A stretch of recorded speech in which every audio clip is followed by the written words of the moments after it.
Hey y'all, what is going on? What's up? We were having a little bit of technical difficulties, so thank you guys for your patience. But it's me, your girl Jermika, and Dr. Martin Luther King. why you gotta be crazy? And True cost, the first and the last. so this is just kind of our impromptu time with the cost. Count up the cost is one of our that's from our wedding actually. I think our sister gave us that name, count up the cost, and I think it's so um I don't know, I think it's just relevant to the conversations and stuff that we have sometimes, where it just makes you pause and think about, like, I don't want to say the sacrifice, but just kind of like what things happen in life that challenge you sometime, or that make you just like really want to sit and count, literally count up the cost. Like, what is this really about? And so that's kind of what our conversations tend to entail. But we love to hear um, from you guys who's on here tonight. We have our Facebook.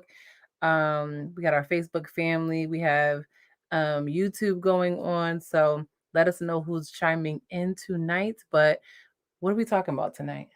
Uncertainty and insecurity. Uncertainty and insecurity. Can you guys hear us too? I just want to make sure that our volume is good. Um, I don't know why we want to talk about that. I don't. I think it's the two of the main things that plague people nowadays, or Mm, plague progress in any area. mm, no, that's true. That's true. Wow, that's deep. Plague is a big word.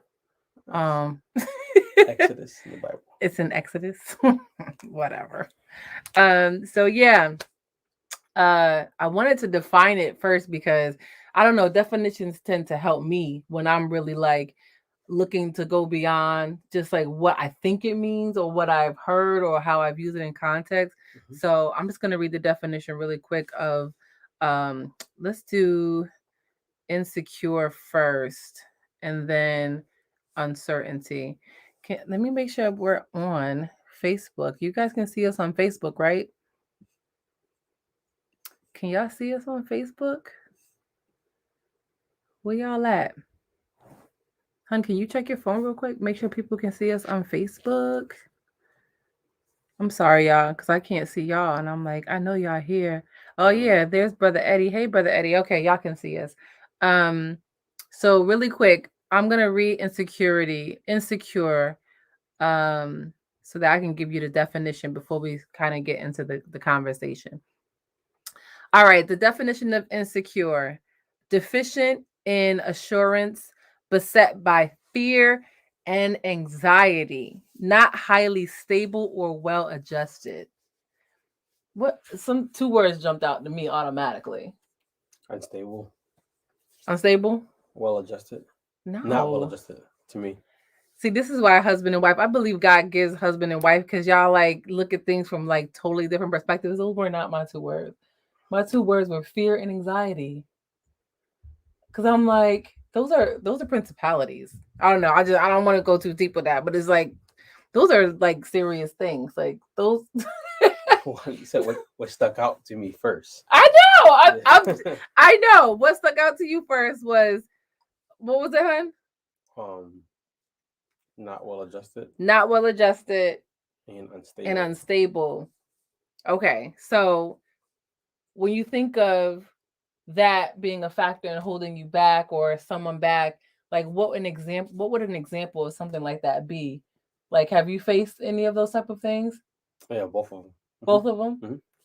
Um, I think trying anything new, it makes you unstable in your thoughts at first because you don't know what the outcome is, what the outcome could be, and a Mm, lot of times you become, um, I wouldn't say uncertain, but you become uncertain because you may have failed at something, and that usually comes back up in your mind when it's time to try something new. Um, mm, in the fitness world, uh, one of the worlds that I do um, work in, it's usually you always hear somebody coming back to fitness or back on the grind or I'm gonna try this diet again. mm, And that can make someone feel unstable because failure has a way, if you look at it only as failure, of making you feel that you're on rocky grounds, or you've done something um, that didn't warrant success. Mm-hmm. So when I hear unstable, I've been there before Mm. a ton of times. I'm pretty sure I'll probably be back there Mm. when something new happens. It's just not staying there. Um, the Bible talks about a double-minded man being unstable in all his ways, Mm-hmm. but double-minded means you have your focus on two different things at the same time, which is Mm. usually not focus, which is multitasking. Multitasking. Oh, I would thank goodness we don't have that issue, huh, babes? Right? Thank- Whatever. He always getting on me about multitasking, but he's right. He's right. Um. So how did you get past it though? So you identify. Let me ask you two part. How did you identify it, and then how did you get past it?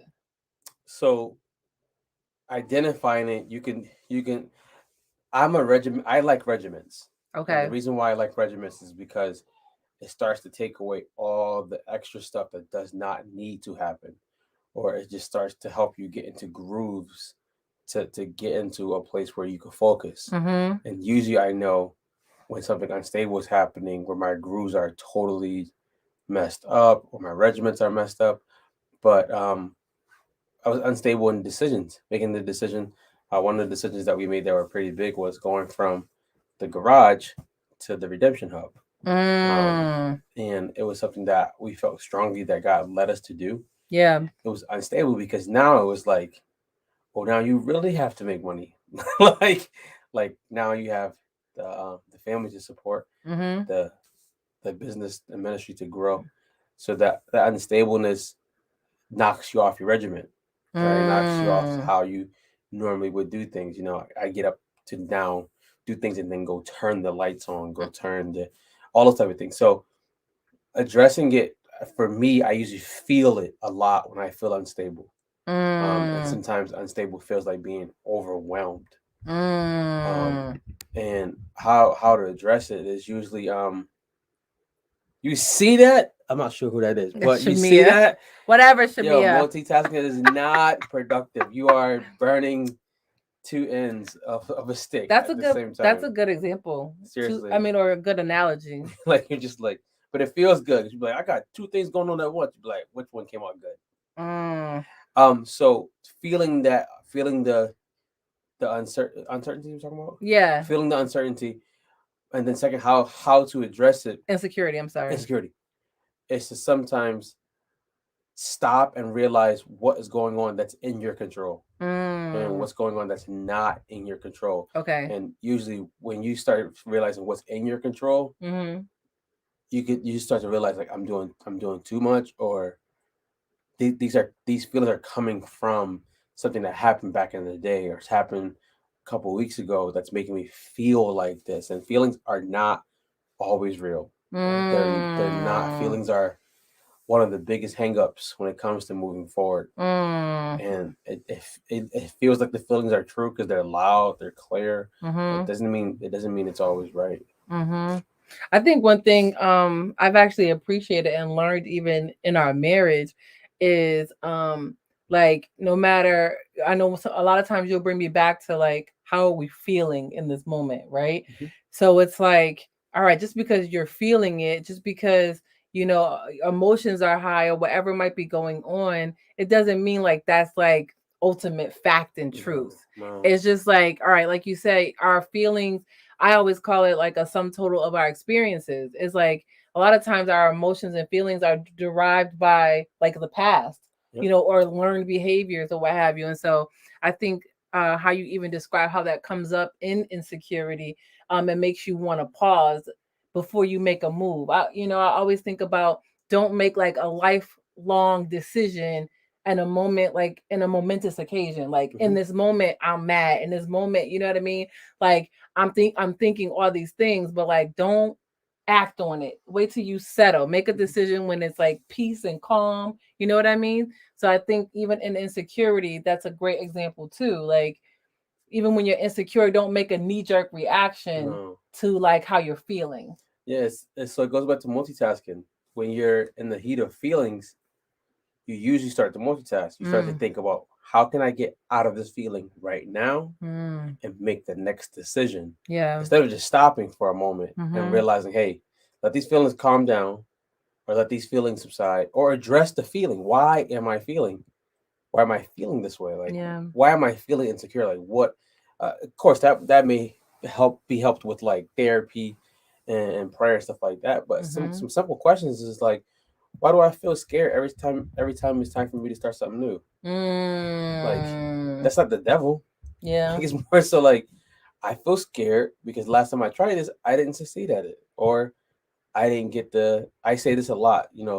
One day I'm going to become a content creator, like Mm. where I just teach people how to create content. And the Mm. number one thing that stops people usually is I'm scared no one's gonna like the post, Mhm. or I'm scared no one's gonna show up on the live feed.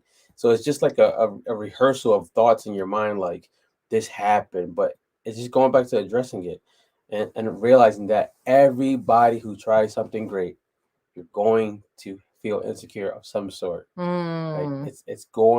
if you never feel insecure about anything, you have not tried anything big enough yet. Yeah.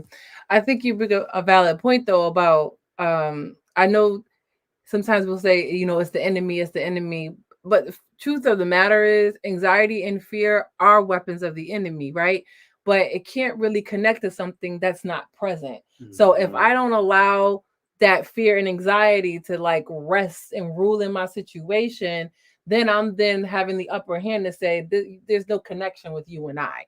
But the moment that I start succumbing to the pressure of that fear and anxiety that's happening outside of me around in my circumstances, and I start going, you kind of cower. Sometimes you don't even realize that it's happening like spiritually, but then you start acting on it naturally. Like you'll notice your head going down, Hmm. like you might be in a new meeting or something like that, or in being offered a new position or something at work, and you're feeling all types of insecure about the offer, and all of a sudden your whole everything that makes you it just is different in that moment. You know what I mean? And if somebody was looking at you from the outside, they're like, "Why are you so timid about that? Why?" And you're Yeah, like, you're sitting here battling all these thoughts of like, what ifs, yeah, or yeah. the them. Who is the them? Or they, Or they. And then if you do fail at it, what's the worst thing that can happen? you get data. I always say failings getting data. We said something that was really key. Fear and anxiety it are weapons of the enemy, Mm-hmm.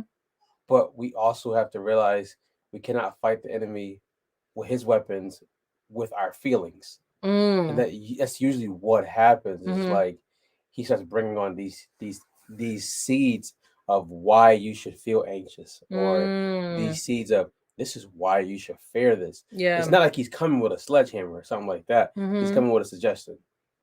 Mm. This is what you should do. Like he did Mm. even in the garden. Like God didn't really say you're gonna die, so maybe you should eat the fruit, right? So Mm. it's more so it's suggestions, and according to scriptures, like we know the weapons of our warfare, they're not carnal, but they're mighty through God to put on strongholds. But Come on, you better. we can't fight the enemy also with our feelings. It's more Yeah. so what's the action that needs to be taken. What does the word say about the situation? And that's the thing. The enemy was so tonight, sorry, just to real quick recap, y'all. We talking about insecurity and uncertainty.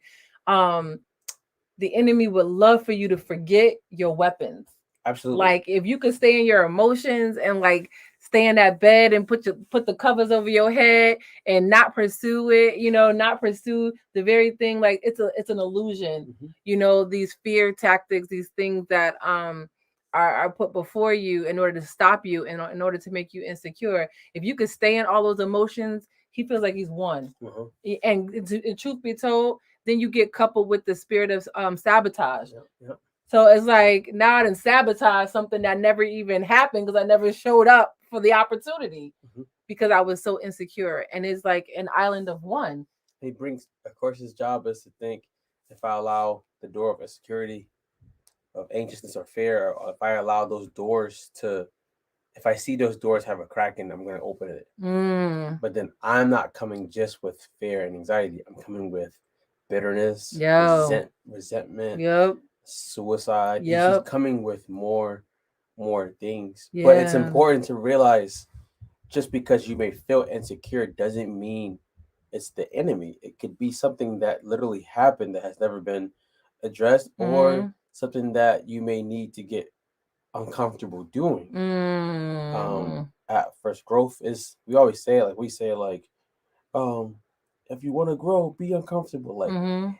if you're controlling that comfort, you're probably not uncomfortable. It usually takes some help, which is why we're here tonight. Yeah. Fear, anxiety, and all its cousins, It's true, sisters and Taylor. aunts, yeah, Listen, all of them. I know for me personally, when insecurity comes, and it's been learned, this was not like always, but anytime insecurity comes, I know I'm in a growth spurt. Like Hmm. I know, like I have to continuously tell myself, you're about to go forward in something. Because anytime that insecure, when I say insecurity, I'm talking about where it's, I'm not talking about those moments when you're like second guessing something, like, oh, I wonder if that's good enough. No, I'm talking about where you really know that you pause and come out of your character to you're like questioning everything, Okay, like yeah. everything's now up for review because this one thing has presented itself. When that happens, I identify with, okay, I'm about to grow. There's something that's here for me. And that is what pushes me to then literally to encourage myself, like David, right? I'm encouraging myself because it's like ain't nobody else here in this moment. A lot of times when the enemy, I'll just say this, the enemy will try to get you to get to that place where you're so insecure, where you start sabotaging, is when you're by yourself. It's not going to be where there's somebody else with you to be like, you got this, girl, you got this, dude, like you've done this before, like you've been preparing for this. It's not going to be necessarily in those moments. It's going to be when you're by yourself and you get reminded of when maybe you failed before or you made a mistake before, you know what I mean? He starts highlighting all these old things, and it's like that's when the insecurity, because insecurity literally going to the place of fear and anxiety, that's not just like doubt and concern. Hmm. Like being in a place of fear and anxiety is a whole nother level.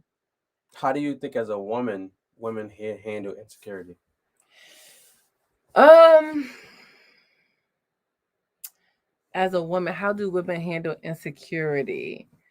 I personally, well, I can't say necessarily women in general, but I know what I've identified with not only myself but some around me is things become magnified. That's, y'all know who second coach is in the building, so she might come running up in here in a second.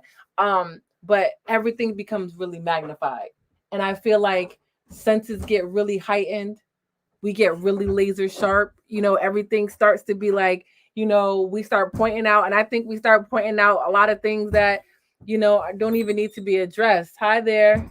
Don't even need to be addressed in the moment, like everything. Oh, the dishes ain't done, you know what I mean? The car ain't running right, like everything becomes really heightened.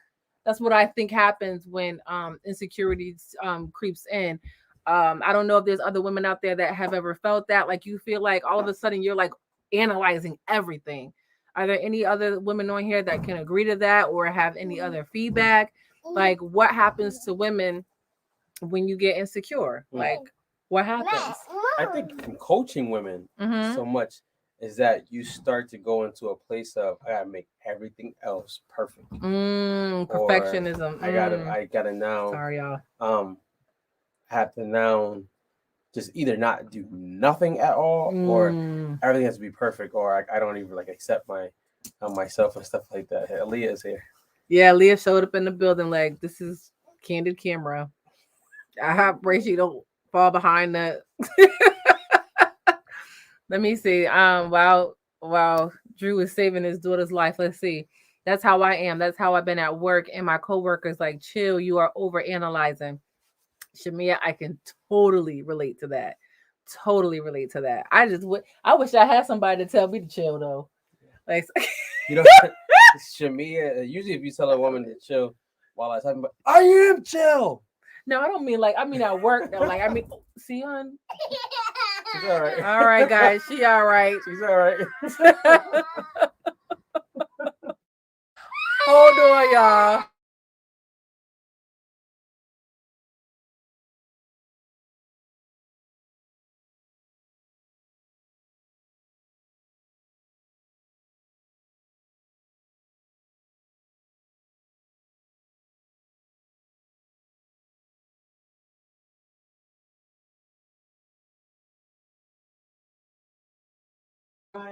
I can't make this stuff up, guys.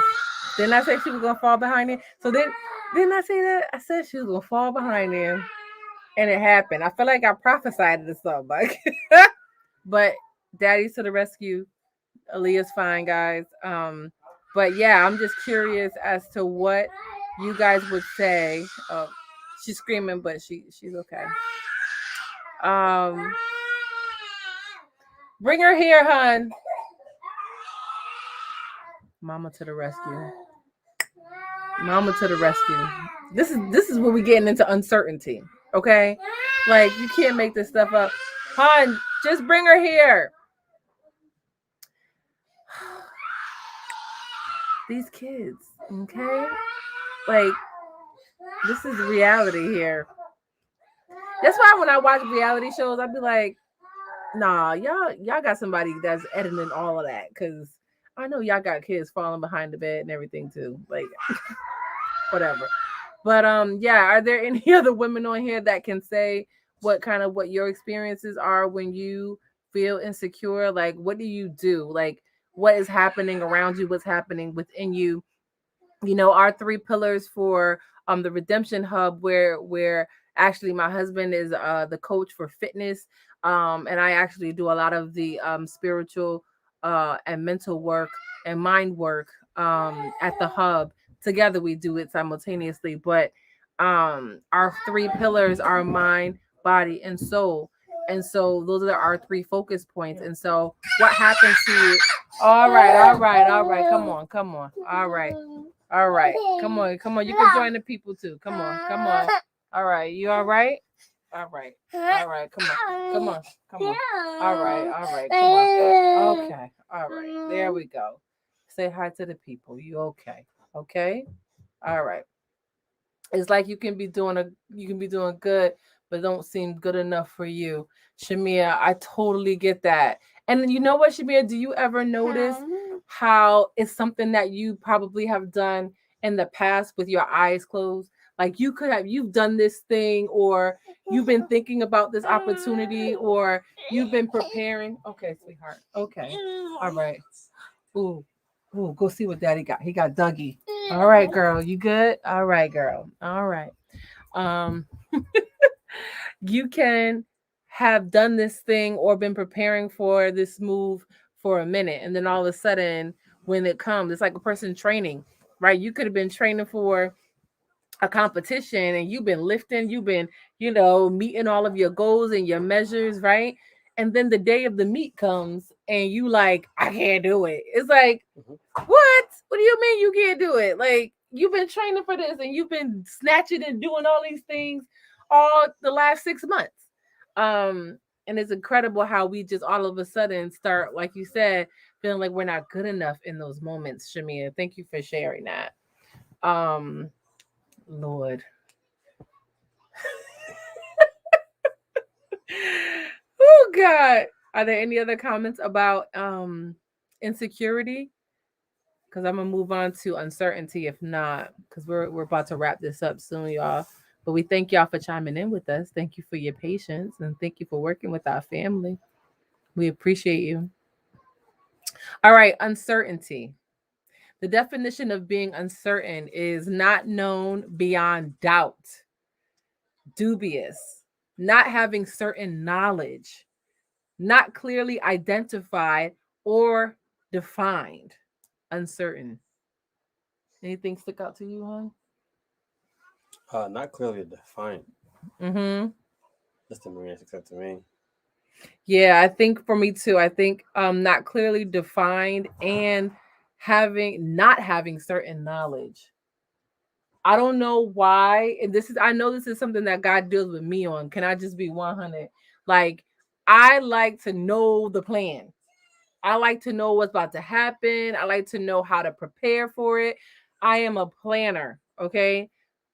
God don't really care about how I need my plans, Mhm. right? And so, like when I look at knowledge, it's like I'm uncertain a lot of times because I feel like I don't got enough knowledge for this situation. I'm like, I need more details, Lord. You know what Mhm. I mean? And we were just talking about this, I think, yesterday, talking about, how God will give you like these building blocks. It'll be like, give you this, he'll give you this word, he'll give you this, idea. But then you're like, all right, so what next?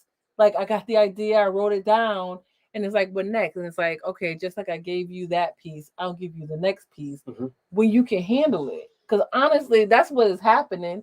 That area of uncertainty, to me, it almost speaks to, do we believe and trust? If we're going to talk about it spiritually, like, do we trust God that He's certain, even when we're uncertain? You know? I think uncertainty also stems from wanting to have control of all situations, and that's never going to work in the kingdom of God. And a lot of times, it's not going to work in your natural life. Like, you're never going to be certain. If you fight to be certain about everything, you're going to limit your growth, or you're going to limit Mm, opportunities that could come, that could be literally life changing opportunities. mm, There's nobody in the Bible except Jesus who was certain about every move they made. Um, they didn't mm, have all the plans. One of my favorite stories is when God tells Abraham literally to just leave where he's from and go somewhere else. And then he was going to make him a father of many nations. mm. And he tells this to a guy who was a moon worshiper at the time, to go and leave everything he knows to go somewhere I'm going to show you.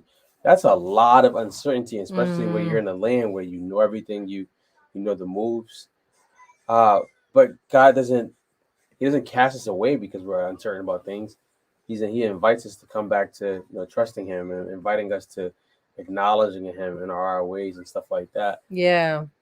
But it's human nature to want to know all the answers, because when we don't know all the answers, that's when we start seeing things like insecurity. We start seeing Mm, things like fear come up. We start seeing things like anxiety come up, and those things come up because I had read a quote recently where someone who's anxious a lot will watch the same exact TV series over and over again because they know the outcome, so it doesn't make them feel anxious about what the outcome is going to be. Now, wow. Jamaica and I are different. We like series because we're waiting to see what is coming next. Mm-hmm. One of our series that we're watching right now, the one series that we watched that we loved was The Handmaid, Mm-hmm. and it was like, yo, I can't wait to the next episode. Mm-hmm. Somebody who's full of anxiety might be like, yo, I can't do that. Like, I Mm-hmm. need to know what happened on Home Alone 1 30 years ago. I need to know when Leah's coming back. What happened 30 years ago?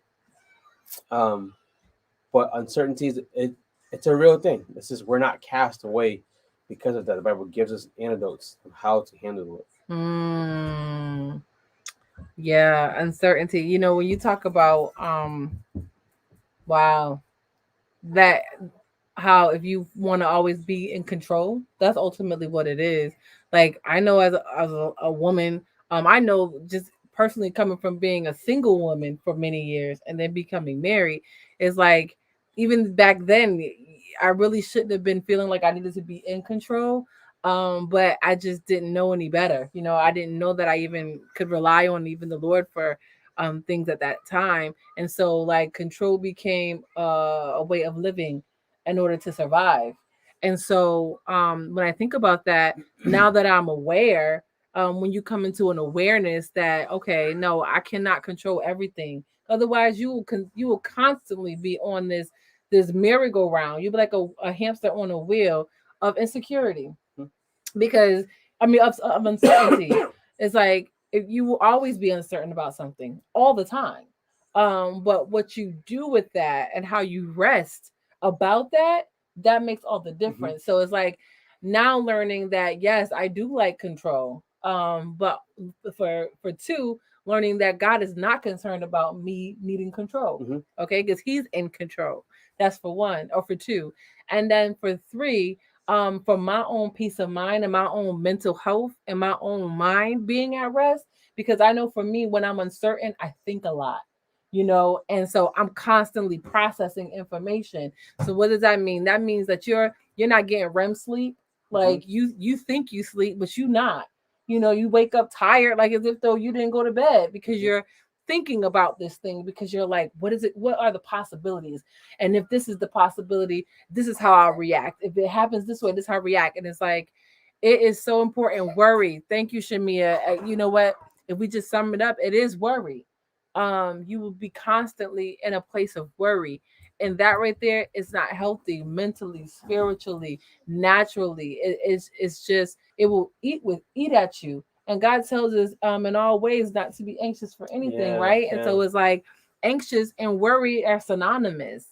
Um and so I Like don't want to worry, apply anything to myself that I don't have to. worry also weighs us down. If you thought about like if you was like if you thought about worry being a vacuum cleaner and you're going Mm. around and just sucking up all the stuff that's on the floor, just it's Mm. literally something that just starts to drain you. But it's also too when you start to anybody when you start feeling uncertain and you go into this deep place of a lot of thinking, like what you're doing. We've done it. We've all done it before and do it sometimes. Mm. Is you really send a signal to heaven like, I think I got this down pack. I don't need you right now.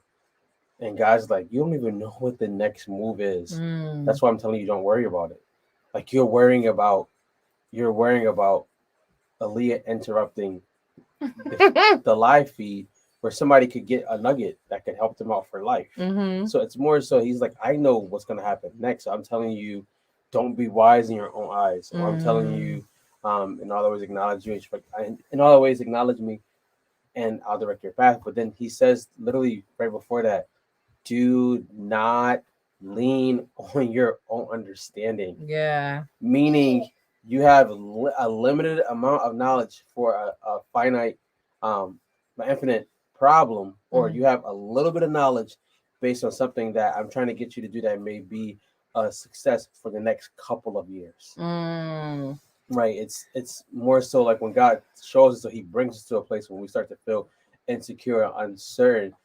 A lot of times God is just like, hey, I'm bringing this to you because I need you to confront this stuff because I can't have you being insecure of being the only black person in this meeting Mm-hmm. when I got to bring you before thousands of people, right? Mm-hmm. Or I can't have you being the only female feeling that because I'm not the same size as Kim Kardashian or Mm-hmm. Beyonce that you won't speak when I need you to speak in a bigger arena. Mm-hmm. But that worrying usually it starts to just tell, it starts to tell God slowly, I got this. I don't need you at the moment. And He's like, Mm. cast these cares on me. Mm-hmm. Don't be anxious for nothing, and Mm. then replace that anxiety with thinking on what's true, what's honest, what's just, what's pure, what's lovely, and a good report. So there are Mm. there are antidotes to this stuff. Mm. It just takes rewiring our mind and reframing how we see things. Mm-hmm. Versus if I don't have the answer, it does not mean I have to go bat crazy digging for an answer. It might mean like I'm Mm. gonna rest until God shows me because I asked Him Mm-hmm. and I brought before Him what I feel, Mm-hmm. and I'm gonna ask you to show me what I need to do next. Versus He ain't saying that in 10 hours. I'm doing it. I'm Right. about to handle this. Like if I don't do it, no one's gonna do it. Yo, Then you're like, all negative. right. You're like, all right. Negative, negative.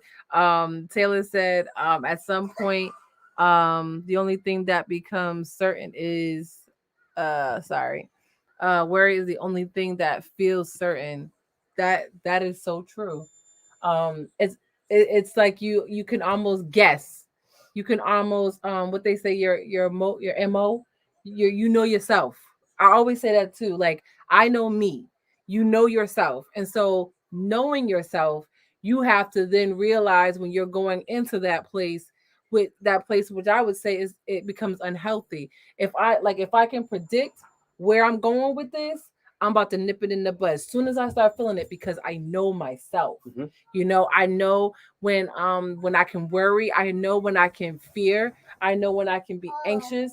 I know my triggers, you know, and when I know my triggers, I then know when I can control, let me not say control, when I can react and be proactive and not getting to that place where it can be where I'm just in a place where I'm stuck, you know? Yeah. Something I want to definitely say before I lose the thought is anybody who struggles with worry a lot Mm-hmm. usually you have to be the type of person that spends more time in God's presence, Mm. because the Bible talks about in His presence is the fullness of joy, which means it's starting to be the opposite of worry, and the enemy is always on. If I get you to become acquainted with worrying, Mm-hmm. and I make that your mo, it's usually going to drive you away from God slowly Mm. but surely. But there's no one who's going to worry for a long time when you get into a habit of getting into God's presence. And Mhm. that type of regiment's not bad. It's Yeah. more so I need to meet God because I need to dispel all of these feelings that I'm feeling. He talks about casting all of these cares on him, which Mm. means if you threw something really, really hard at something else, that's a lot of force. And that's what he means with these feelings that we have. And Mhm. it's easy to become acquainted with the feeling you've always had, but it's also not going to be healthy for long when God's trying to let you know, you give me the worry on a consistent basis. And Mm. I'll replace that worrying with peace. I'll replace it with solutions. I'll Mm. replace it with joy. But you also have to give that to him on a consistent basis. This is not a Mhm. one and done type of thing. As soon as you stop worrying about the kids, you be like, now what about my job? Or Mhm. so it's a trick of the enemy. Yeah. It's a trick of the enemy.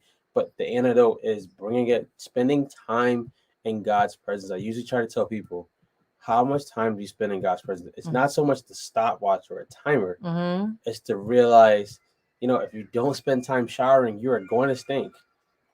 Like, it doesn't matter who you are. Like, Mhm. eventually you're going to stink if you don't put deodorant on.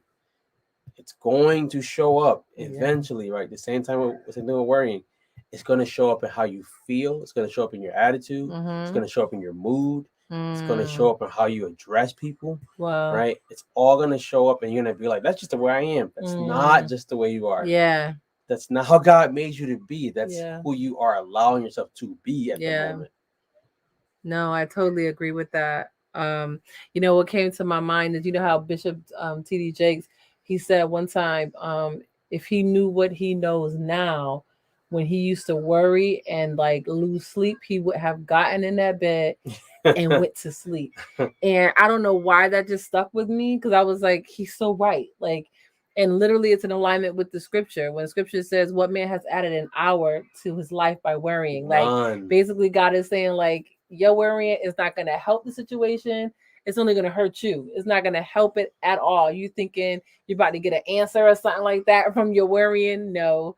You resting in God's presence when you don't have the answer. Hmm. I think that is key. But I do, can we just be 100? Like, I do want to acknowledge sometimes where you have to push past your flesh Yeah. because the flesh doesn't want to. Yeah. Because you know what I'm saying? You feel like you are justified in your feeling of worry and Hmm. doubt because something happens to you in your mind. You know what I'm saying? Yeah. Something happened that was real to you, and you have to push yourself past that point to really get into God's presence. I, I, I think one of the greatest things that people can do is to get friends Mm-hmm. who get friends who are believers, who are active believers. Mm-hmm. Get into groups that Mm. are. I think getting into groups are one of the greatest ways because everyone's not gonna. If everyone in your group feels bad, then you're like in the wrong group. But you start to get people who like when they start talking, you start realizing like, yo, I got a little bit more hope. I Okay. start realizing I got more hope and stuff like that. Uh-huh. And I always tell people too, get a regiment where it's not based on motivation. It's not based on if the sun's out or if it's darker earlier. Like, this is Mm-hmm. my regiment where I'm going to spend time in taking different things. There are Mm. days where you're not going to feel like reading the Bible. So Mm. then look at a YouTube video, Mm-hmm. a Bible app. There are going to be days when you don't feel like you should pray or Mm-hmm. that God is not even talking back to you. Mm-hmm. Lay there with some soaking music. Like, there's Mm-hmm. so many things that will help you not have to have so many hard days of pushing through Mm-hmm. if you allow yourself to be accountable to somebody and be like, hey, I struggle with worrying a lot. Like, what can you do to help me? Mm-hmm. Right? Can you hold me accountable? Make sure every 4 days you check in on me, or I let you know that, hey, I still been praying. I still been like going into God's presence. I still been reading. I still been doing the things that I said I would do. Mm-mm. It's just worrying also brings on um this Thank whole you. spirit of isolation. I don't want to be Mm. around nobody, or I don't want to be bothered by people, and we Mm-hmm. faced that before. Mm-hmm. I faced that a lot of times. We're like, I don't want to be biting, but I want to be like in the corner by myself, and like you start realizing like that's not the way God wants you to live. It's a trick of the enemy to make you feel like that. Somebody put Mm. something right there. No, it's so true. Shamia said, I really needed these twos. Thank you. Thank you. What tools did Amen. you get, Shamia, so we can know um Yes. exactly which tools that you What got? was one of your takeaways? Hey, Karita. Um, yeah, I completely agree with you, hon. Ah, I just lost my train of thought. There was something I was gonna say from what you said. Um, yeah, I don't know. But I think we're about to wrap it up. But we're talking about again insecurity and uncertainty. Some of the takeaways I know some of your highlights were get into God's presence, right? Go to sleep.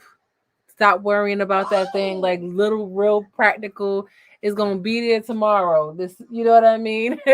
And trust God. Trust that God has an answer. He's already figured out. He's in the past, he's in the current, and he's in the future. So he has the whole package. Um, but that's what I was gonna say too. Also, Elisha, and David. If you look at David, a lot of times in the Psalms, you're like, what is happening with David? David is like, I am struggling. I Mhm. hate everybody. You know, they did this to me, this and that. And then literally 3 verses down, you can see him having a conversation with God, and God literally telling him, "Hold your peace." You know what I mean? Not Be frantic. God's listen. like, you're all right. You're all right. Rest in me. And then all of a sudden, David's like, God, you are my sovereign king. Mhm. It's like he loses focus off of the worry and the anger and the fear and whatever was happening to him in the beginning verses, and now he's resting in the presence of God, that he has a word from the Lord, right? Let's see what should be said. Gather with believers more. That was good. Push past my push past my not worry and get in the word. Get a schedule and get back to a group of believers. Wait, something that before we forget, we have a Facebook group called Mm-hmm. Redemption Millennial Bible Study support group, where it's a support group where we'll share tips in there. But every Tuesday we also have an online Bible study, which is from 12:30 to about 1:10, and we Mm. discuss. Right now we're discussing winning the war in your mind, but we Mm. discuss things as a group online to help people have tools to help them have some tactics to get to to thrive, not just get by in life. Mm. That's good. Shamir, thank you so much for sharing that. Yeah, she got the highlights, son. I'm about to write those down even for myself because this is impromptu. You flowing, sir. I'm You is hungry. flowing. All right, cool. We're gonna go eat something. But we have enjoyed talking with you guys tonight. Aaliyah is fine. Nobody send us no inbox. She is blessed and highly favored of the Lord. She got on every pearl that I own right now. Yeah, she's playing dress up, but she's well, we're well, and we thank you guys for joining us tonight. If you wish to connect with us, you'll see our websites for both Drew and I. You're going to see more information coming from us as well, as we continue on the ministry. God has blessed us with a new building opportunity. We are at in Windsor at 1195 Windsor Avenue, at the Redemption Hub. Listen, it goes down in the Redemption Hub. Your girl Jermika is on my reset fitness journey. Come on, somebody. I'm back in the building, and again, our 3 pillars are mind, body, and soul. So that's what happens in that building. A lot of time people will be like, well, what goes on there? What type of things? Yes, we box. Yes, we get it in fitness wise. Yes, we do all these things. Yes, it's a sense of community. But we also focus on the whole person. And so whatever a person needs in that moment is what's gonna happen. Mhm. And so we've just obliged ourselves to that, and we're hoping that those who participate with us, and join us on the journey will be open to that as well. Any last words, hon? Shameless plug. I have an ebook coming out on Friday. Um, it's 23. It's a 23-day devotional to help women understand the mindset of I don't know where the sound coming from. To understand, sorry, a 23-day devotional to help women understand how a man thinks, how a man Mhm. processes. It's not negating that men shouldn't learn that about women. I think Mhm. there's a lot of books like that, but this Mhm. is coming from an actual man. Mhm. And if you want to purchase it today, it's up on the site today. It won't be there in about 2 hours. It's going to be released Friday, but you have a chance to get it today. DrewCost.com. It's there. All right. Well, listen, guys, we love you and God bless you guys. And we are praying for you. Trust me, we are praying for you. And we ask you to continue to pray for us and continue to pray for Miss Aaliyah. Okay, that she go to bed tonight. Amen. All right, y'all be blessed. Hit the replay if you're just jumping on, but hit up our social media so we can stay connected. We'll be doing this more frequently, guys. All right, see y'all next time.